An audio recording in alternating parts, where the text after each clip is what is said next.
Welcome to God with George Ortega. This is episode number 57. I'm recording it on Tuesday, January 12th, 2021 at 12:21 a.m.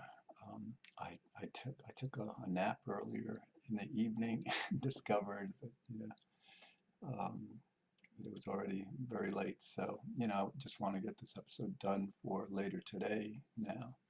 Um, and what I want to talk about is I guess this idea that God wants us to have faith in God, and it's kind of like it's curious the way God does this.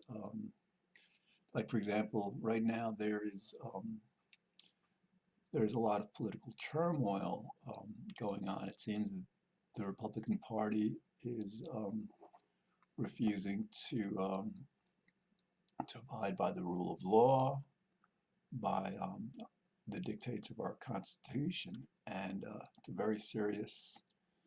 um, very serious time for our union, for our country, and that evokes a measure of fear in people, and um, and then the question becomes, well, given that everything that happens because God makes it happen, you have to ask, why does God make things like this happen? And even more so, this is just, there are people in the world who,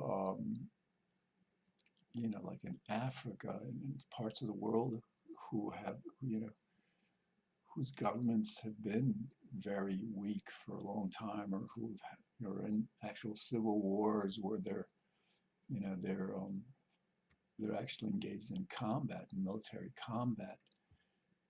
And, the question becomes, why does God do things like this? And the best answer that I can come up with is to encourage a measure of faith. Well, I mean, more than one reason, I guess, to motivate better, more virtuous behavior. Sometimes we, and I don't want this to be just about morality. I gotta, I want to try to tie this in with God more so. Um, Sometimes we aren't aware that we're doing something really wrong, and what's right and wrong changes um, in time. A perfect example is we human beings are omnivores. We eat both meat and vegetables, plants and animals. And many years ago, 200 years ago, it seemed, farming animals to eat them seemed completely virtuous. There didn't seem to be that much, or if anything, wrong with that practice. Um, Now, in today's world, especially the way we come to treat animals, it's horribly wrong, and I'm bringing it up because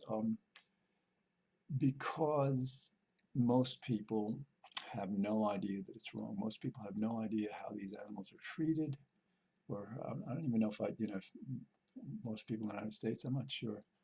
But so sometimes, God will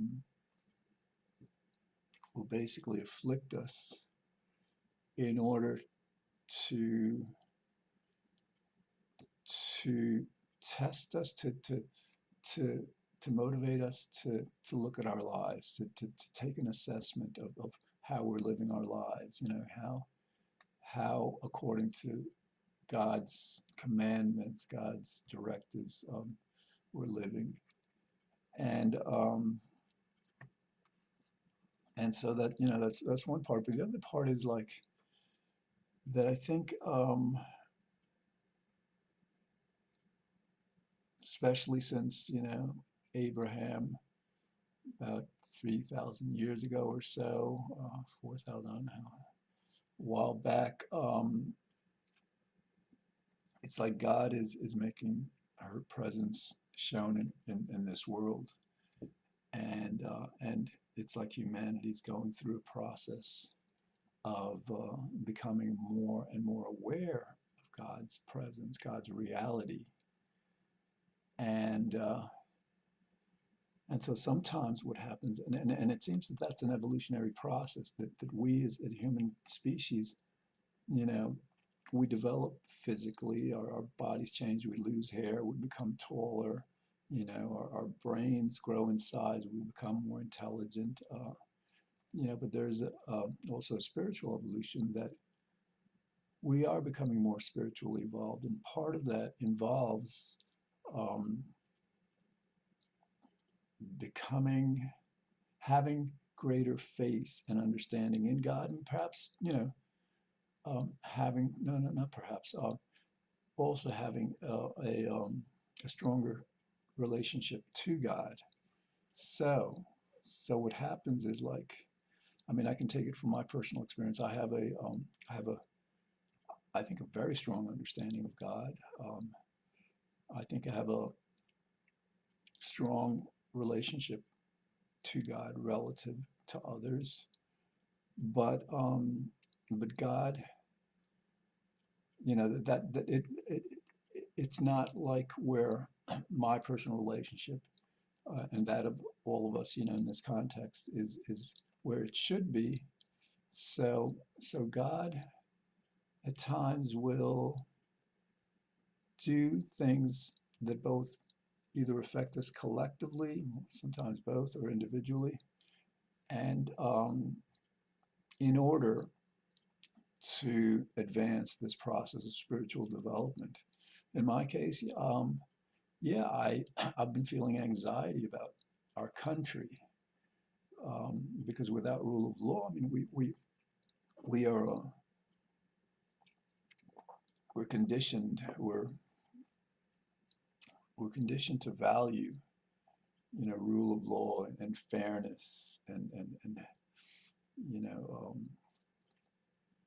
these virtues that these values that we have about our life, about our government, our world, and when they're threatened, like for example, most of us abhor tyranny, abhor you know authoritarianism, dictatorships.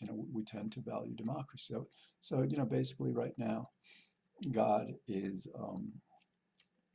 Even though I think it's an exaggerated fear, I think that our country is fine. That these what's happening now is an aberration. It's kind of you know like our country has withstood far greater tests to our democracy in the past, but it still feels a bit unnerving. Which is probably why I slept too much. And so God, I think, purposely does this because you have to again remember that God is everything. God controls everything. God is like the author of this reality, and we're the actors going along in our roles. Um, yeah, I think God does this to evoke these feelings of anxiety to get us to understand that God's reality. A lot of times when things are going really, really well, and this happens not just in relation to others, but to God. For example, like things are going really, really well for us, and sometimes that'll cause us to become complacent, cause us to maybe lose a measure of empathy for our fellow human beings and other sentient animals. We forget, you know, about others. So what happens is, in this case, God wants to bring us closer to God. That seems to be the trajectory of the world. And the perfect way to do that is to evoke fear in us. If we become afraid, then we're reminded of God. We were reminded of God's power, like throughout the Bible, the Old Testament especially. There are many, many, many stories about, the Israelite people being threatened by, surrounding peoples, and they're, perhaps being outnumbered in warfare, and yet ultimately prevailing or calling upon God, in times of danger, in times of where people are being threatened. So we have to see what's going on now and our feelings related to that within that context. Um, it seems like in business, there's a kind of a principle that a business needs to keep becoming, needs to be more and more profitable. Apparently, I'm not a business person per se, so this is something that I've read and heard. It can't just be stagnant. Becoming stagnant for a business is to risk losing that business. It has to grow. So it seems that that also plays out with our spirituality, that it's not enough to understand that God exists. It's not enough to understand God's attributes, that God is everything, God controls everything, God knows everything. It's our spiritual evolution calls upon us to get closer and closer to God, to kind of like maintain a relationship with God, that strengthen our relationship with God, by generation by generation. And for example, I think perhaps 3,000 years from now, you know, the inhabitants of this earth will probably, if this trend continues as I believe it will, be far, far closer to God than we are now. They'll have understood this. And and so God wants us to to cultivate and maintain a faith in God, that however frightening things may appear, actually be, feel, that that God is in control, and God, that we can rely on God to be there for us. Now, interestingly, sometimes, in circumstances that are very dire, let's say life or death circumstances or illness, sometimes we become ill, or we die. And even in circumstances like that, it's like what the spiritual way to address that is that, well, God is with us in illness, and if we die, God is with us after we die. So this is kind of like an unconditional kind of a faith that that is supposed to be there regardless of and interestingly, Buddhism, that that doesn't deal with God. Buddhism is really a non-theistic religion. It doesn't claim that God doesn't exist. It just doesn't address the question. Um, with Buddhism, they cultivate this idea that everything's all right. If things are good, it's all right. If things are bad, it's all right. This kind of like equanimity, this feeling of detachment, really, emotional detachment from what's going on. Both. I mean, in Buddhism, they extend it to like emotional detachment, even to the good. To some things appear good, somebody's feeling good. Well, it's apparently a better state, a higher state, to be to to not be sucked in by those feelings of happiness and bliss. I'm not sure I can completely agree with that, because we are hardwired to seek pleasure and avoid pain. That's our fundamental biological nature. So but certainly within the monotheistic religions, we we are encouraged to feel good. I lost my train of thought. That's right, because it's late at night. Whatever. Um, I've got about 13 minutes left to go. I got to talk kind of like quietly because it is really late at night. Um, okay. So, yeah, and all right, what else? So, yeah, there and one of um, one of the strategies we have to create and maintain our peace of mind is for us to consider the big picture. Um, that best case scenario, we're here, 80, 90, 100 years, and then who knows what happens. I mean, like our belief, I mean, our understanding, as I presented on this series, is that, well, if God knows everything, God knows every moment of our lives from the time we were born to the time we die, and God knew all that information a trillion years ago, a quadrillion years ago, eternally into the past. God always knew this. So from that standpoint, you know, we exist within God's consciousness and will continue to exist even after we die. But the point, I guess, that I'm trying to make is that a lot of times we lose sight of not just God's eternal nature, but our eternal nature within God. Again, we exist.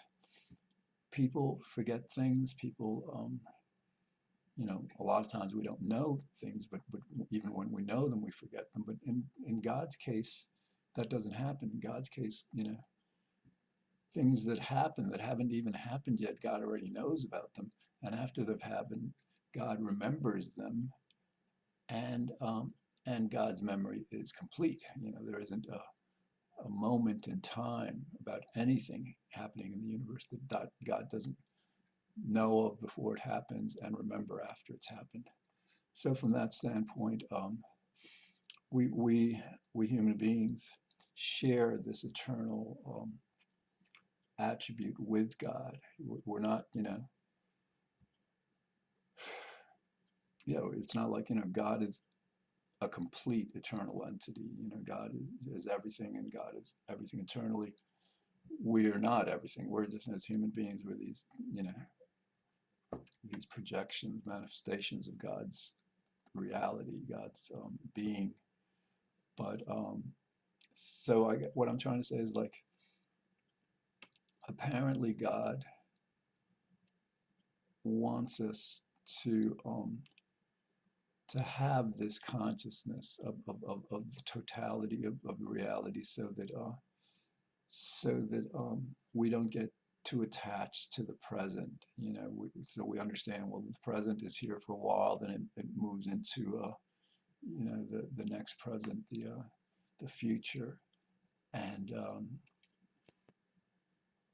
that's how we deal with things sometimes. That, best of times, worst of times.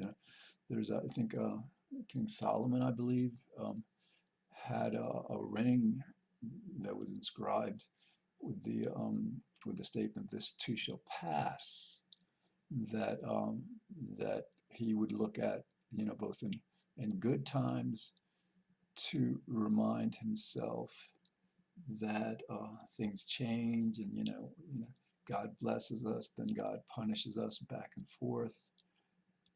And so, like, in good times, to remind himself that it won't last, and in bad times, like we're going through now, that, like, the political turmoil, the pandemic, um, that it too shall pass. So we're encouraged to have this expansive consciousness of not just reality, but our place within reality.